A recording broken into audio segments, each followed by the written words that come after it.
画面中你所看到的是沼气阻断器，水慢慢上升，将盖子呢会把它推开。OK， 好，盖子打开了，水呢就流下去了。这样的话，空气就被阻断在这个。那目前盖子是打开的状态啊。我们来把它做明显一点，来把水排掉，把它放回来，看一下这个水。很快哦，冷凝水很多，一下上来了。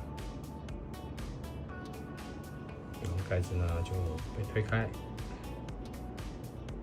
水呢就会维持在这边，有效将沼气阻断。